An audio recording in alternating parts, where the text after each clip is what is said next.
جب ہم نے دبایا کہ ہمارے سنیوں میں کچھ لوگ رافضی بن گئے ہیں اور وہ انبیاء علیہ السلام کے علاوہ کو بھی معصوم مان رہے ہیں، یہاں تک کہ سیدہ طیبہ طاہرہ سیدہ فاطمۃ الزہرا رضی اللہ تعالی عنہا کو وہ معصوم مانتے ہیں۔ کچھ لوگوں نے تو بول کے کہا، کچھ لوگ خود آہستہ رہتے ہیں لیکن ان کا ماموں بول کے کہتا ہے کہ سیدہ پاک معصومہ ہے۔ اور وہ ہمارے بکی شریف اور ارد گرد ہم جب تقریر سنتے ہیں تو کہتے ہیں دیکھو جی فلاں بندہ نے وہ سیدہ پاک محفوظہ عن الخطا ہیں اور ان کی طرف خطا کی نسبت کر دی۔ ان پڑھوں کو اتنا نہیں پتا کہ محفوظ کا مطلب یہ ہوتا ہے کہ جس سے خطا کا صدور تو ہو مگر وہ باقی نہ رہے۔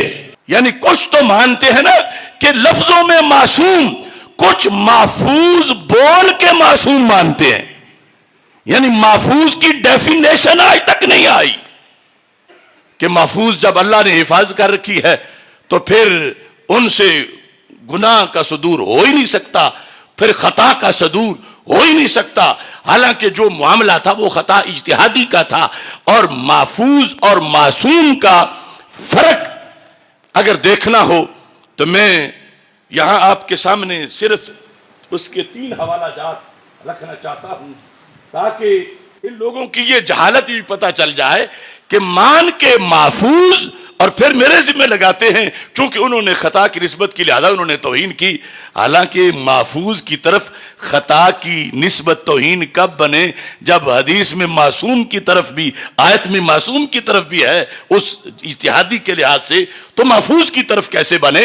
اور پھر محفوظ کا تو تعریف ہی یہ ہے، فرق یہ ہے معصوم اور محفوظ میں۔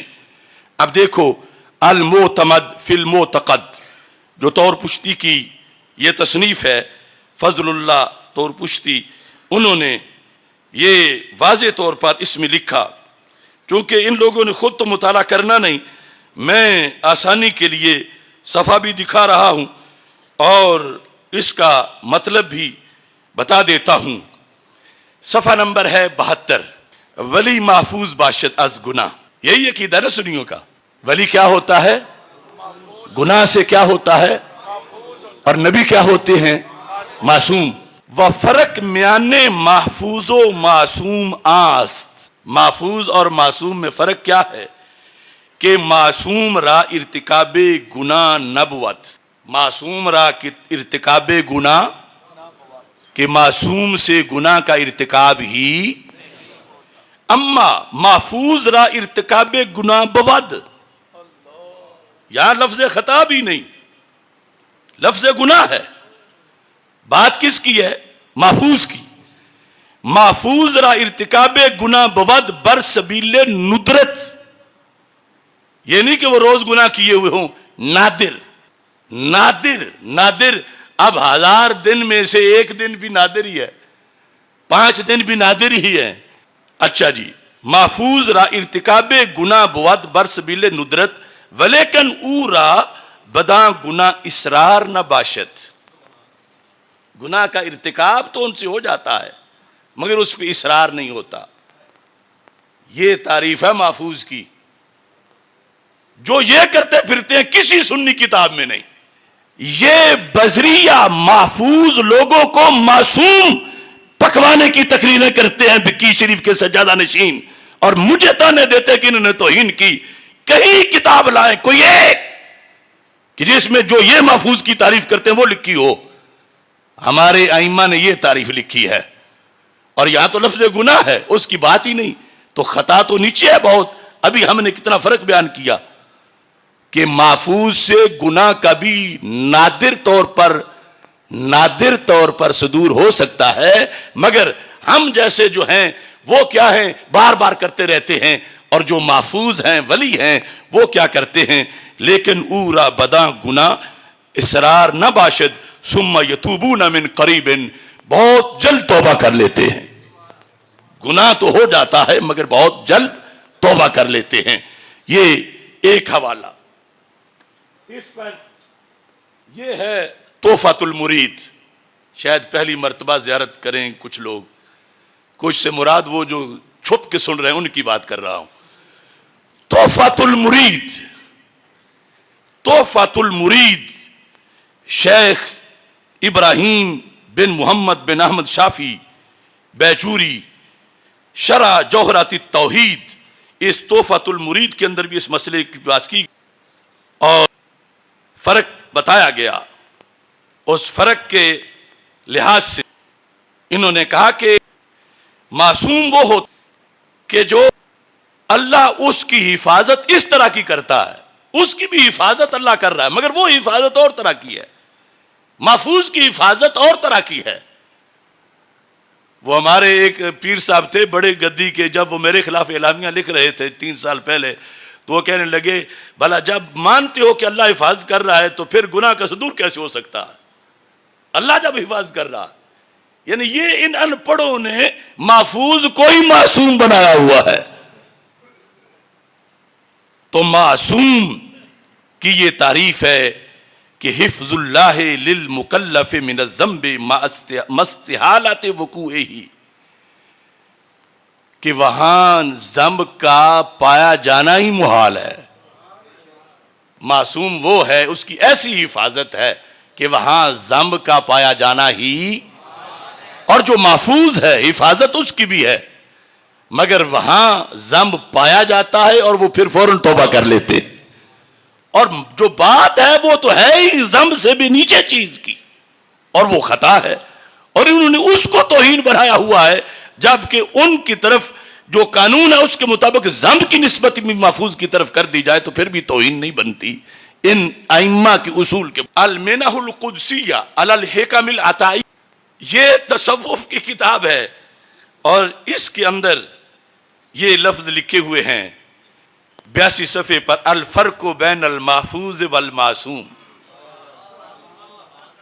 اب ہم تو کھیر پکا کے دے رہے ہیں, یہ ساتھ حوالہ تقریر کے نظر آئے گا, علیحدہ سکین کر کے دے دیں گے تاکہ کم از کم یہاں سے ہی پڑھ لیں اور اپنے عقیدے کو برباد نہ کریں.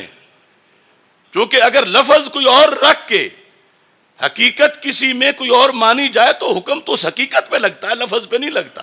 اب نبی والا سارا درجہ کو کسی میں مانے اور کہ میں اس کو نبی نہیں کہتا, ویسے سارے اختیار وہی ہیں اس کو, تو لازم آئے گا کہ اس نے غیر نبی کو نبی مانا ہوا ہے.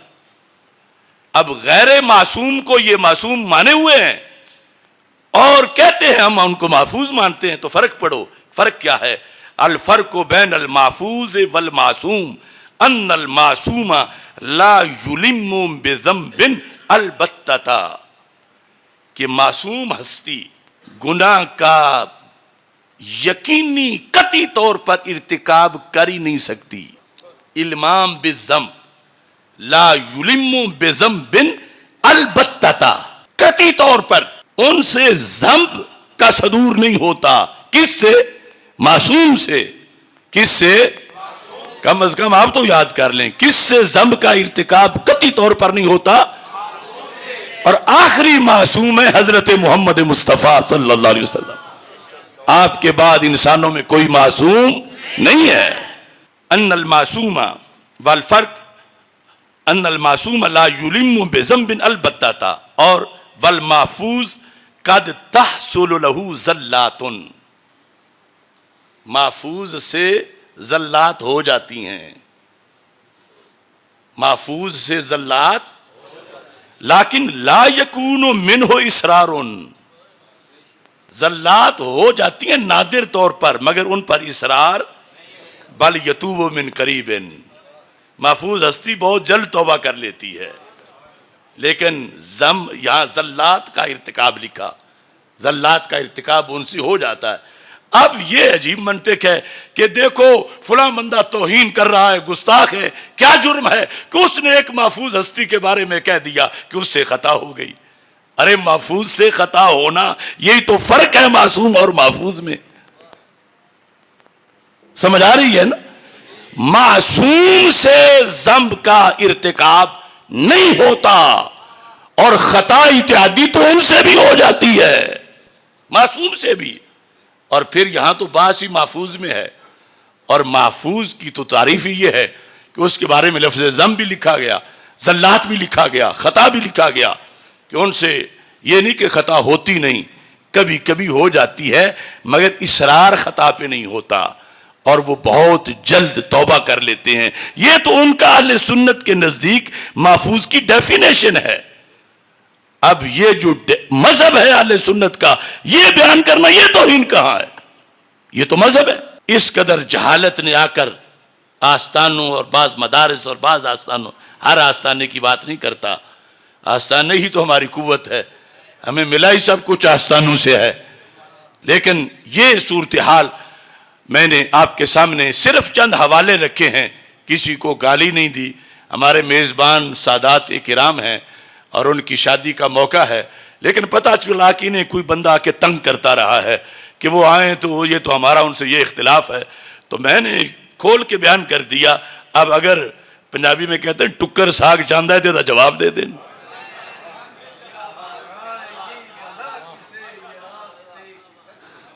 یہ 2 دن 4 دن نہیں، سال کے بعد 2 سال بعد کتابیں لے آئیں، یہ نہیں کہ گالی دے جو کہ پورا والیوم مکمل کر دیں۔ تو یہ دین ہے ہمارا، اور ہم دین والے لوگ ہیں، دین کے سطح پہ دین کی دلیل کے ساتھ بات کی جائے۔